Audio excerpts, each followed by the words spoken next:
ఎందరో మహానుభావులు అందరికీ వందనములు. ఈరోజు మనం త్యాగరాజుల వారి కీర్తన చూద్దాం.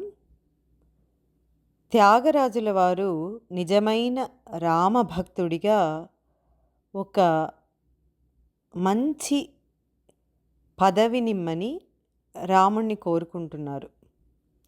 బంటు రీతి కొలువు ఇయ్యవయ్య రామ అని ఈ కీర్తనలో ఉన్నటువంటి పదాల అర్థాలు మొత్తంగా సరళ వివరణ తెలుసుకుందాం.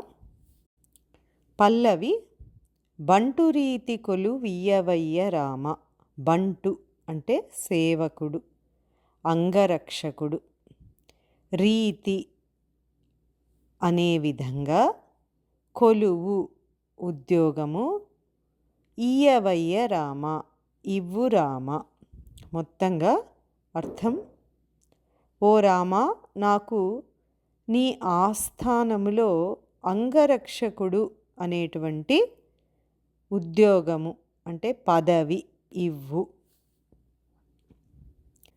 అంగరక్షకుడికి కొన్ని లక్షణాలు ఉండాలి. అవేంటి? శత్రువులని జయించడం. ఆ శత్రువులు ఎవరో మనం ఇక్కడ చూద్దాం. అనుపల్లవి తుంట వింటివాని మొదలైన మదాదుల గొట్టి నేల గూలజేయు నిజ. తుంట వింటివాని, తుంట అంటే చెరకు, వింటి ధనస్సు.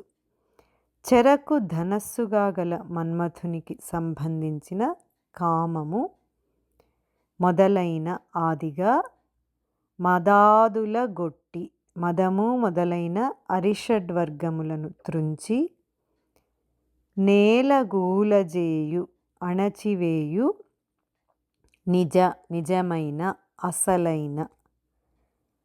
మొత్తంగా అర్థం, మన్మథునికి సంబంధించిన కామాదులైన కామ, క్రోధ, లోభ, మోహ, మద, మాత్సర్యాది 6 శత్రువులను త్రుంచి అణచివేయు నిజమైన అంగరక్షకుడు అనే పదవి ఇవ్వు. చరణము. రోమాంచమను ఘన కంచుకము రామభక్తుడను ముద్రబిళ్ళయు. రామనామమను వరఖడ్గమివి రాజిల్లునయ్య త్యాగరాజునికే. రోమాంచమను, రోమహర్షము అని, ఆనందంలో రోమాలు నిక్కపొడుచుకుంటాయన్నమాట. సాత్విక భావం, అది సత్వగుణోపేత భావం. అంటే ఆ రాముణ్ణే ధ్యానిస్తూ రామభక్తుడిగా ఉంటే ఆ ఆనందంలో ఏదైతే రోమాంచం కలుగుతుందో, ఆనందంతో రోమాలు నిక్కపొడుచుకుంటాయో అదే కవచము అని చెప్తున్నారు. ముందు చూద్దాం. ఘన గొప్ప, కంచుకము కవచము, రామభక్తుడను రామునికి భక్తుడు అనేటువంటి ముద్రబిళ్ళయు అచ్చు కలిగిన గురుతు, బ్యాడ్జి. రామనామమను, రామనామమనే వర ఖడ్గము, శ్రేష్టమైన కత్తి. ఇవన్నీ రాజిల్లునయ్య, ప్రకాశిస్తాయి, ఒప్పుతాయి త్యాగరాజునికే, త్యాగరాజుకు. అంగరక్షకుడికి కొన్ని ఉండాలి.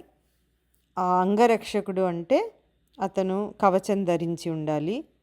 ఒక ప్రభు, రాజు యొక్క ముద్రబిళ్ళ ఉండాలి, ఈ రాజుకు సంబంధించిన వాడు అని. ఖడ్గం ఉండాలి. ఇవన్నీ ఉండాలి. కాబట్టి నాకు ఏమేమి ఉన్నాయి అని చెప్పుకుని త్యాగరాజు ఇవన్నీ నాకు ఒప్పుతాయి కాబట్టి నాకు నీ ఆస్థానంలో సేవకుడిగా పదవి ఇవ్వు అని కోరుకుంటున్నారు.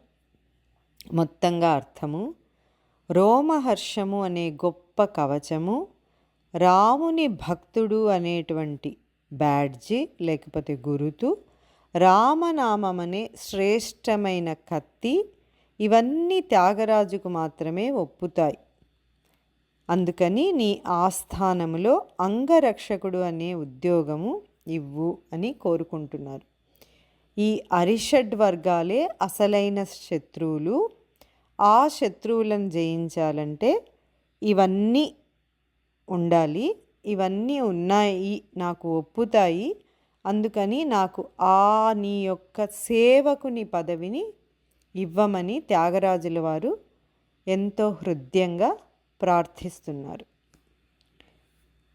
ఈ నా మాటలు విన్నందుకు ధన్యవాదములు. మీకేమైనా సూచనలు కానీ ప్రశ్నలు కానీ ఉన్నట్టయితే తెలుపగలరు. ఇట్లు మీ సుమలత.